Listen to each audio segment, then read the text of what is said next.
Hey, let's talk about games.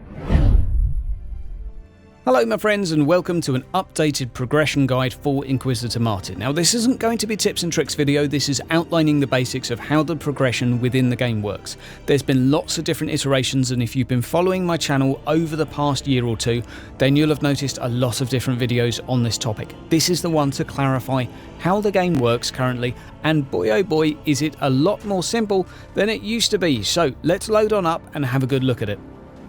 Right, so now we're in the game, we can go ahead and press the I button and we can click on the character tab in the top left. Now this is going to display our Inquisitorial Rank. This essentially is our character level, this is our Inquisitor's level, it is our everything for this character. It will determine what loot you can find, what weapon types are available, it will determine how powerful those items are via their power level, we'll come to that in a moment. It will also determine things like your skill points and more or less everything you need to have access to. There are certain unlocks that will come via the heroic deed system, we'll come back to that in just a moment. So the question is, how do you increase your Inquisitorial rank? Do you have to do anything special? No.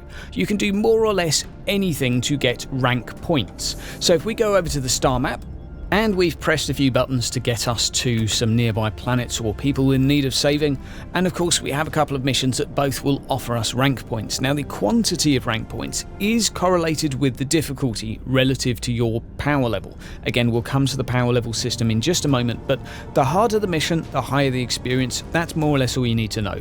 While we're on this screen, we might as well also touch on glory, which is the resource down here. Think of this like a weekly reputation that will reset, but it gives you a boosty bonus if you've basically done enough missions to unlock the boosty bonus. There are also some leaderboards, etc., to measure who's been playing the game the most. As well as that, fate is best thought of as a currency of sorts that can be spent on either upgrades to your crafting station or via some special missions. And I tell you what, why don't we go back and look at those now? If we click on the command bridge down here, and we wander over to the turret deck. Now bearing in mind you will have to unlock this during the single player campaign, but once you've unlocked it you will be able to place one major card up here, and this will determine what loot system you are more likely to find within the mission, and you can place two minor cards which will be mission modifiers that will give you some additional bonuses. For example, this one gives you a high chance, or a guaranteed chance, of having a purple item at the end as a reward. However, you can't die. If you do die, you don't get it.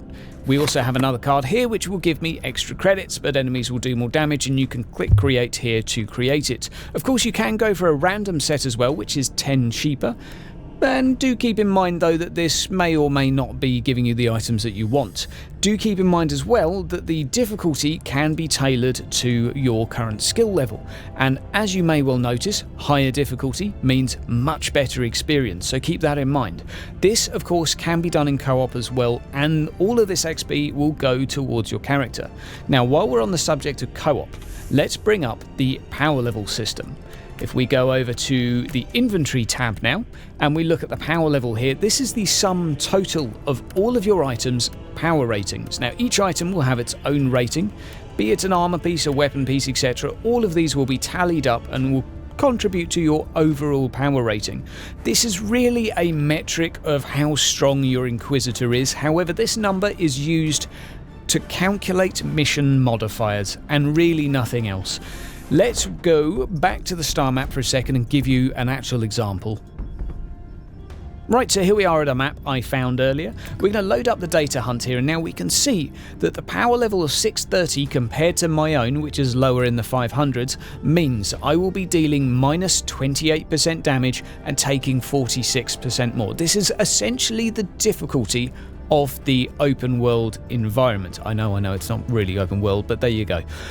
Guys, this is really how you select difficult content when exploring the galaxy. You simply have a wander around, find something that's a higher level than yours, and the higher the level in relation to yours, the more damage you're going to take and the less damage you're going to do. It's a very simple system. Now you're probably wondering, how's this going to work with co-op? And it's very, very simple. If I invite 3 other people to my party, irregardless of what their power level is, this minus 28% damage dealt and plus 46% damage suffered will apply to them Absolutely. So it doesn't matter who you play with. Granted, some higher levels will have access to more stats on their gear, they may have more skill points and that may make them outshine you. However, when it comes to actual power level, this is ignored within a party setting. Do keep this in mind, because if someone's within, I would say, a few hundred of yours, it really is that forgiving. You can play together and you're going to have a fun time. Right, let's go back to the character screen and talk about the other bits and bobs. Well, I tell you what, we can just press the I button right now and do it. Now, over to the heroic deeds. The heroic deeds are best thought of like an achievement system. They will be used for a combination of things. Firstly, to unlock stuff for your character. This will include extra attribute points, extra skill points, extra perks. These are all on the character sheet and the skill sheet. So the character sheet contains perks. These will be used to customize your gameplay. And the attributes down here will be sort of, think of them like just leveling up strength, agility or toughness. It really is just sort of leveling up, and you get some Brucey bonuses along the way when you reach certain milestones. So you can take these out, you can put them back in freely as and when you like. The skill points are a simple skill tree of min-maxing, so you place skill points in each level. You'll get another skill point, and various heroic deeds again will unlock more skill points. So keep an eye out for these because they are very, very useful. And in addition to this, they will unlock skill points that are transferable between characters. Now don't worry, they're not actually transferable, they just apply to all characters. So you can unlock a skill point, and whenever you make a new character, they will have that skill point. The same can be said for attribute points and other such things. So this is the form of sort of new game plus. When you load up a secondary character, you can have them slightly stronger when they start, so you can ramp up the difficulty slightly on the story missions, and you can enjoy sort of a harder pace of gameplay as such. Now, in terms of actually leveling up with this game, this is it. The beauty of this current system is it's very simple. We're all just chasing rank points, and all we want to do at the end of the day is level up our character. You can choose to do this solo story campaign. You could even do the solo just open content and explore. You could do cooperative content, you could do turret missions, you can even do assignments, again once you've unlocked them, via the terminal on the bridge as we load it up here. So the assignments are a series of randomly generated missions that go alongside a slight sort of story. You'll get a synopsis, there will be a sort of backstory to it, it'll all be text based, but these are sort of just a way of making a string of missions, if you've got a sort of an hour or so spare, a little bit more interesting. But guys, that is all you need to know about the current Martyr system. It's beautifully simple. I hope you found the video useful if you're thinking about buying the game, or if you're new to it, I hope it sort of enlightened you. Guys, have yourself a great week. I'll see you in the next video.